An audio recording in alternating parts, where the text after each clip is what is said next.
الفبز تي أدي جابزة تي لبقة حابز تي دشة زربل تريد بوشخنو جي شقش عبد الهادي أدغجة تخين يجن ديستقي تشتش شقي دقمة قوابة شخم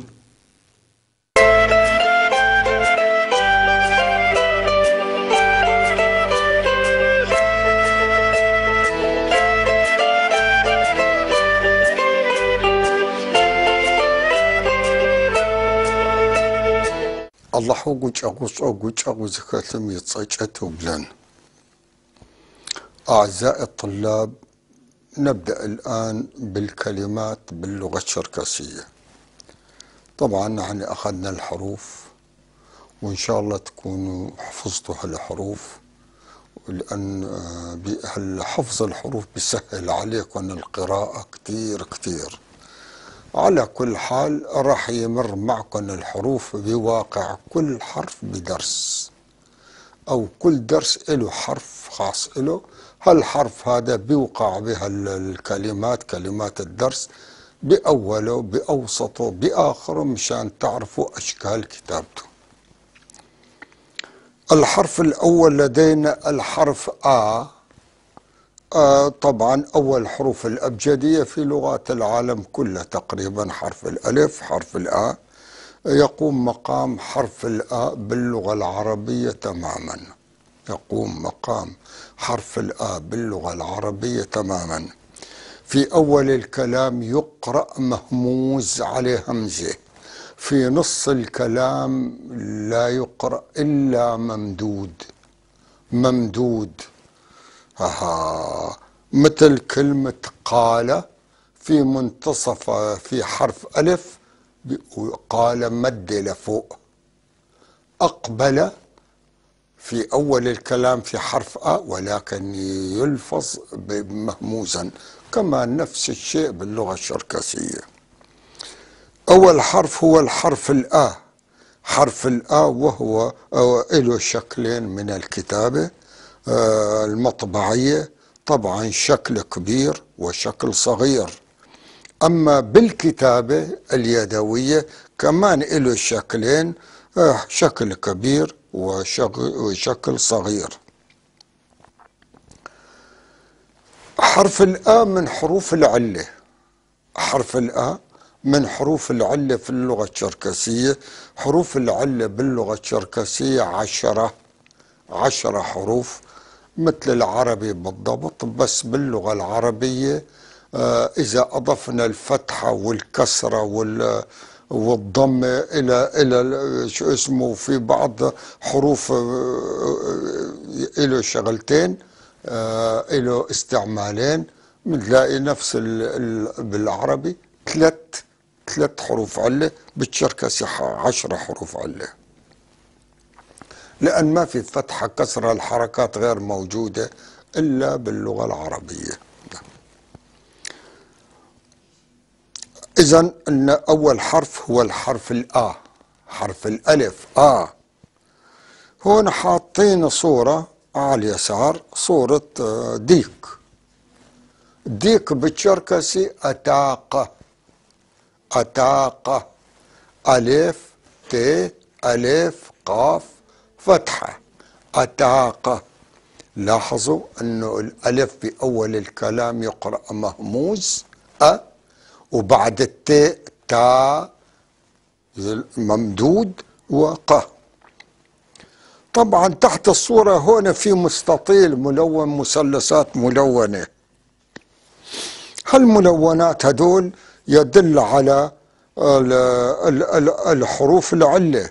الحروف العلة باللون الأحمر والغير العلة باللون الأبيض، معتبرين الأحمر أ والتاء أبيض والآ أحمر والقاف أبيض والفتحة، لأن الفتحة كمان من حروف العلة. هذا مشان تسهيل اللفظ، هون لا تكتبوا شيء، بس انتبهوا جيدا لما لازم تكتبوا، لما الوقت اللي لازم تكتبوا فيه أنا راح أقول لكم عليه. إذن أتاقة ما أتاقه بالهاء، حرف هاء ما في باللغة الشركسية. أتاق أتاق ديك. في جنبه صورة ثانية قاز. قاز قاف وآ وزين. القاف بالأبيض والآ حرف علة بالأحمر والأز بالأبيض. قاز قاز وز وز قاز. تحت الصورة في أنثى وز مع صغارها وز قاز خر. ما مكتوبة الكلمة ولكن يطلق عليهم قاز خر. قاز خر يعني الأوزات أو قاز شرخر الأوزات الصغار قاز خر. إذن حرف الألف نرجع من الأول من فوق. حرف الألف هو من الحروف العلة، له شكلين للكتابة، الحرف المطبعي الكبير والحرف المطبعي الصغير، وحرف الكتابة الكبير وحرف الكتابة الصغير. يعني هدول إذا تعلمتوهم بتصيروا تكتبوا بالموصل، يعني الموصل أسرع لكم بكتير من المقطع، بكتير أو أسهل لكم. بالصورة اليسارية ديك. الديك باللغة الشركسية أتاقة. أتاقة ألف وتاء وألف وقاف وفتحة. أتاقة أتاقة ديك. أتاقة ديك. جنبه في صورة وز. الوز بالشركسي قاز. قاز قاف ألف زين قاز. بالمستطيل اللي تحت الرسمة موجود الحرف الأبيض هو حرف غير علة، الأحمر حرف علة هو الألف، والزين حرف غير علة صار اسمه قاز. وتحت في ولد مطارد الوزة الصغيرة قاز خر أو قاز شرخر. ننتقل إذن هنا حرف الألف. عرفنا الحرف الألف. هلا ننتقل للحرف الفتحة. يا فتحة. الفتحة كلمة حرف. الفتحة حرف مستقل لحاله، ما مثل اللغة العربية بنحط فوق الحرف، لا هو حرف مستقل لحاله فتحة. وهالفتحة هذا قليل ما يبدأ فيه الكلام باللغة الشركسية، ولكن في بيجي يعني ما في بعض أحيانا بيجي ولكن بشكل قليل. ي له شكلين من الكتابة، مطبعي كبير ومطبعي صغير. وبعدين له شكلين أيضا للخط اليدوي. للخط اليدوي يا كبير يا صغير. إذن هذا الحرف قلنا ما بيبدأ فيه، قليل جدا أن يبدأ فيه الكلمات باللغة الشركسية فتحة. على اليسار في صورة نحلة. نحلة باللغة الشركسية بجة. بجة ب ج فتحة. طبعا المستطيل اللي تحت النحلة الأبيض اللي قلنا لحروف غير العلة الب والج، أما الأحمر فتحة صار بجة. الكلمة أصبحت بجة. بجة بجة بجة نحلة. بجة نحلة مفرد نحلة. تحت في صورة جاجة مع صيصانة. الجاجة باللغة الشركسية تش ت تش ت تش ت تش ت دجاجة. تش ت دجاجة. المستطيل اللي تحت الدجاجة بتلاقي اللون أبيض تشي، والأحمر فتحة، والأبيض تي، والأبيض والأحمر كسرة، تش ت تش ت دجاجة. أما هذوليك تشت شرخر، تشت شرخر صيصان، تشت شرخر الصيصان. إذن تشت دجاجة، تشت دجاجة.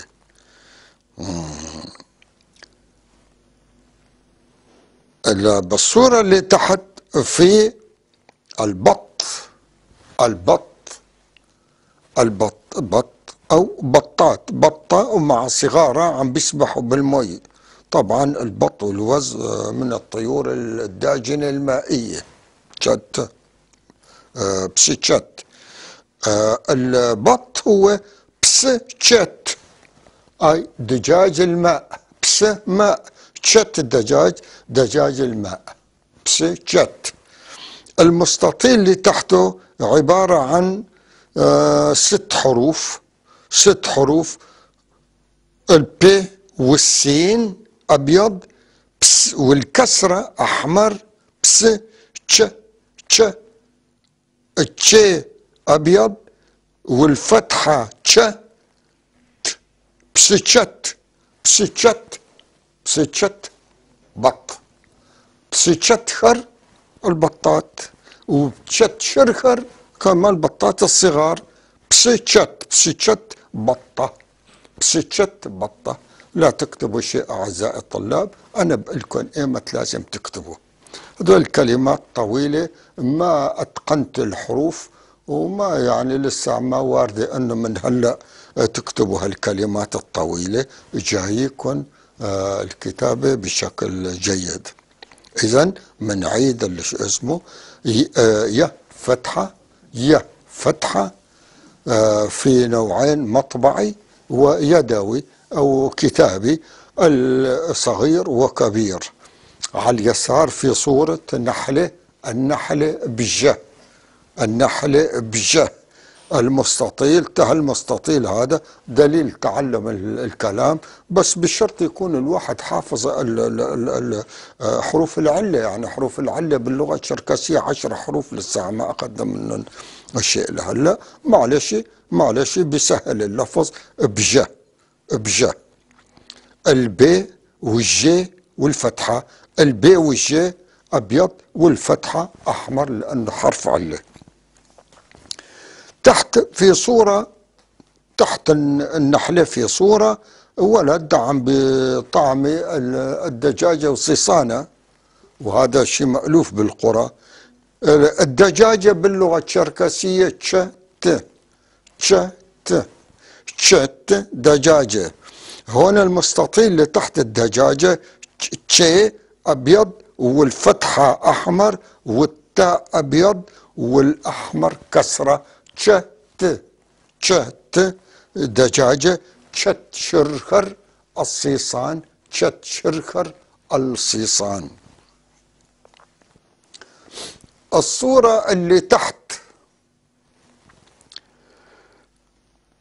بسيتشت، بسيتشت،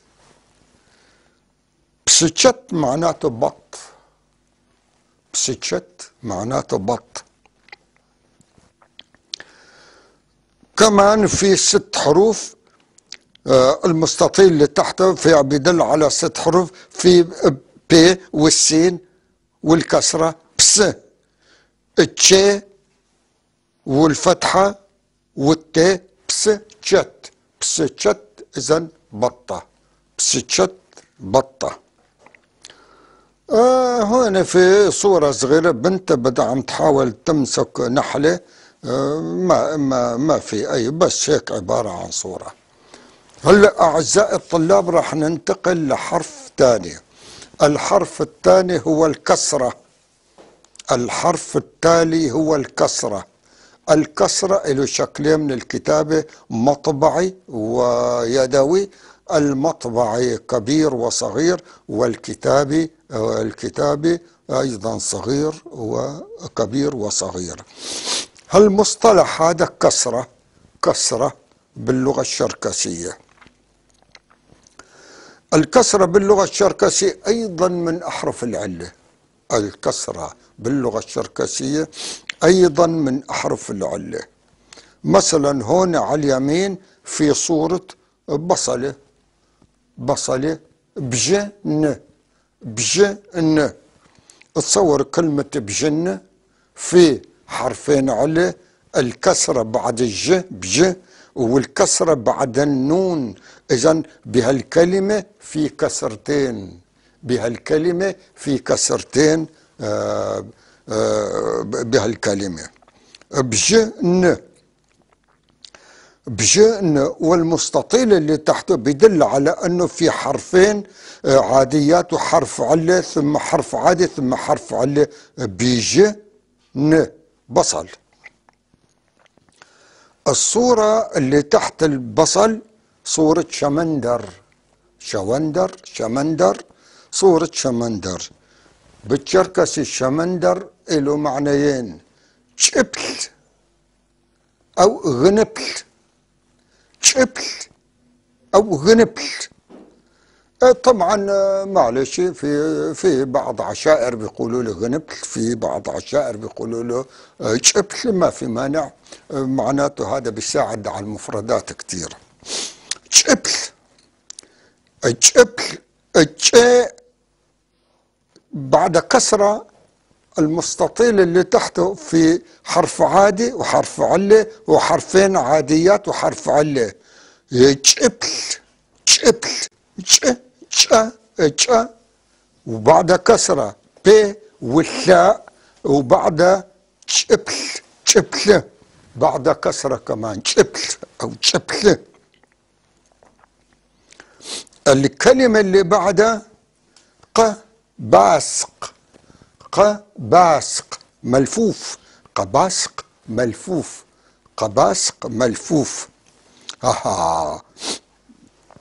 قاف، حرف قاف بعد فتحة، والفتحة من حروف العلة، في بعد باء وألف، كمان الألف من حروف العلة، السين من القاف من الحروف العادية. بتلاقي المستطيل بيقول لك حرف عادي علة عادي علة وحرفين عاديات. قباسق، قباسق معناته ملفوف، قباسق ملفوف.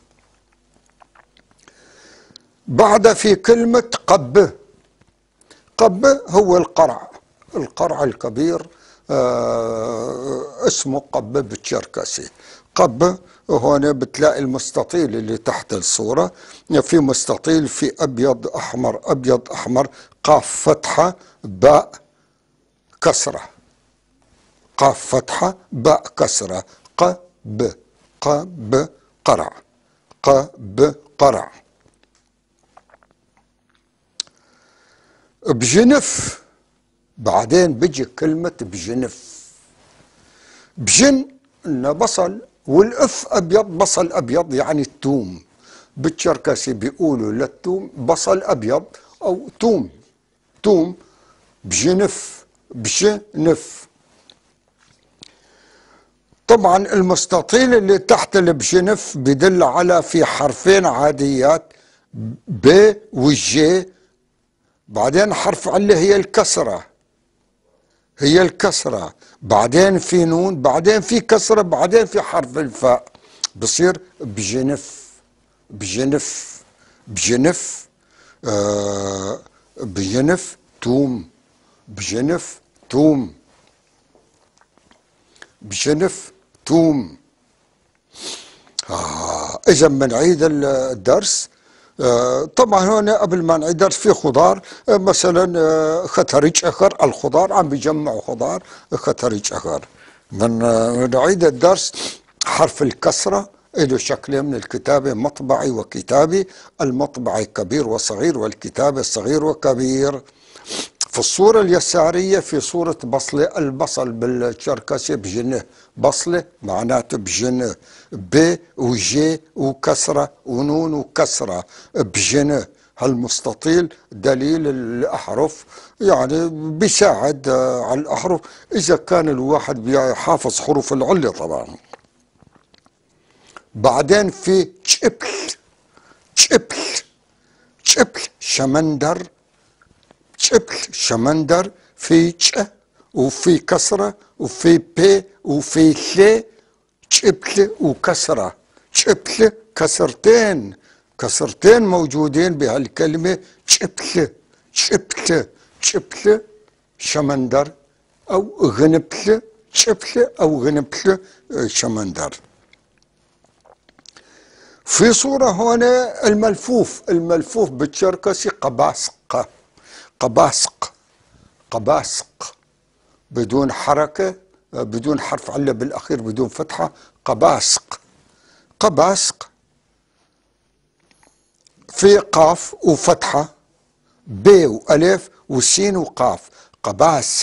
قباسق هيك. المستطيل اللي تحت الصورة بيقول في حرف عادي، حرف علة، حرف عادي، حرف علة، حرفين عاديات. قباسق ملفوف. قباسق ملفوف. بعد القباسق في كلمة القرع القرع قب. طبعا المستطيل اللي تحت بيدل على أنه حرف عادي، حرف علة، حرف عادي، حرف علة، قاف فتحة ب كسرة، قاف فتحة ب كسرة. قرع.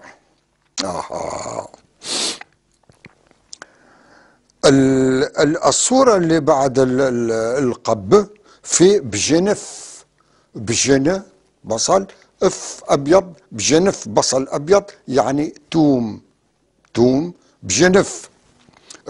المستطيل اللي تحت الصورة بيدل على وجود حرفين عاديات، البي والجي، وبعدين بيجي الكسرة بج، نون وكسرة بجن، والفي بجنف معناته التوم بجنف التوم. هنا في أولاد عم بيجمعوا الثمار بتشركسي بخشحة مش حكر، الثمار بخشحة مش حكر، الخضروات ختريج حكر، بخشحة مش حكر ختريج حكر.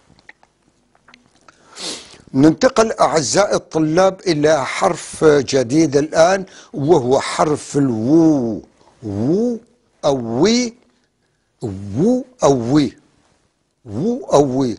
هذا الحرف ما بصير ما بصير يجي بعد فتحة إطلاقا، ولا كسرة، ولا أو. له شكلين من الكتابة، مطبعي ويدوي. المطبعي حرف كبير وحرف صغير مثل الواي بالإنجليزي، والكتابة أيضا حرف كبير وحرف الصغير يكتب كما يكتب الواي باللغة الإنجليزية تماما. هنا على اليسار في كلمات منقصين منا حرف واحد. على الطالب أن يملأ هذا الحرف، أن يضع هذا الحرف الناقص. طبعا هذا بيكون للطلاب اللي بيعرفوا لغة وعم بيتعلموا القراءة والكتابة. معلش نحن كمان بنعتبر حالنا منهم. مثلا وت، حرف التاء هو الحرف اللي ناقص. وت مكواية.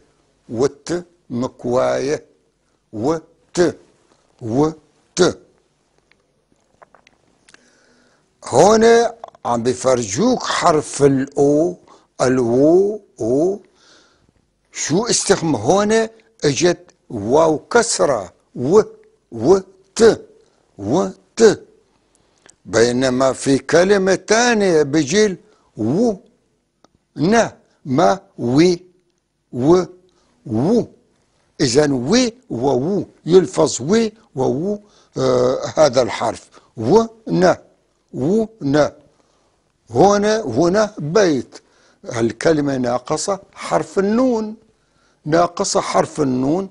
إذا حطينا حرف النون بالنص بصير ونا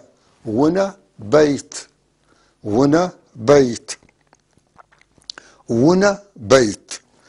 الآن يجب أن تبدأوا بالكتابة،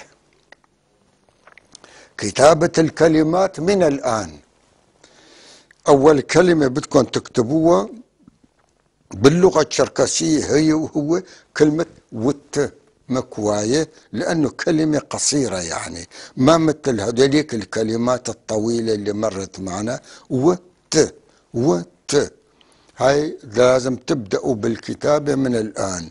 على كل طالب لازم يحضر دفتر كلمات، دفتر كلمات، دفتر كلمات من اليسار إلى اليمين، ونفس الدفتر يكون كبير، يكون القواعد البديجة من اليمين لليسار بنفس الدفتر. يعني إذا كان دفتر هيك كبير شوي كتير بيساعده. إذن وت مكواية، وت مكواية. ونا بيت، ونا بيت. هون في صورة عائلة، صورة عائلة. العائلة بالتشركسي وناغوة، العائلة بالتشركسي وناغوة، وناغوة عائلة.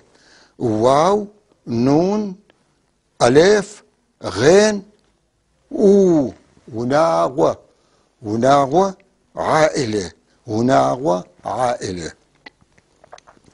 في هون صورة تحت ولد صغير عم بعيط جوات قسطة البوري، عم بيقول بو بو، يعني عم يطالع هذا الصوت البو بو. منعيد الدرس أعزائي الطلاب. هالدرس هذا أرجو أن تبدأوا بالكتابة من الآن، كتابة الكلمات. طبعا الحروف لازم تكتبوها من أول كلياتهم، أما كتابة الكلمات من الآن. وأول كلمة بدكم تكتبوها وت، وت، وت معناته مكواية، وت مكواية. ونا بيت، ونا بيت. أول حرف الأو صار واو أو كسرة، و كسرة، بينما صار الأو الثانية مضمومة، ونا، ونا، وت، وت، ونا بيت، ونا بيت. طبعا هذا الكلمات بدكم تكتبون فقط المكتوبة بالكتاب تكتبون. أما الصورة تحت العائلة هون ما في داعي تكتبوها، بس يعني عم بيفرجوكم كيف يستعمل حرف الأو، الوو باللغة الشركسية. ونا غو، ونا غو، ونا غو، وناغو معناته عائلة، وناغو عائلة. ما في داعي تكتبوا هالكلمة وناغوة. تحت هون في صورة لطفل صغير عم بيصيح ببوري، عاجبه صوته وعم بيطالع الصوت بو بو بو بالتشركسي، صوت جعير او صياح من جوات الشي بوري كذا، عم بيقول بو بو بو. اذا بدأنا من هذا الدرس في الكتابة. أرجو أن تحفظوا الكلمات اللي بدأت تمر عليكم من هالدرس فصاعدا. أعزائي الطلاب، أتمنى لكم أن تستمتعوا بهذه الدروس، وأن تحفظوا هذه الحروف، وأن تكونوا قد كونتم فكرة عن طريقة قراءة اللغة الشركسية. والسلام عليكم ورحمة الله وبركاته.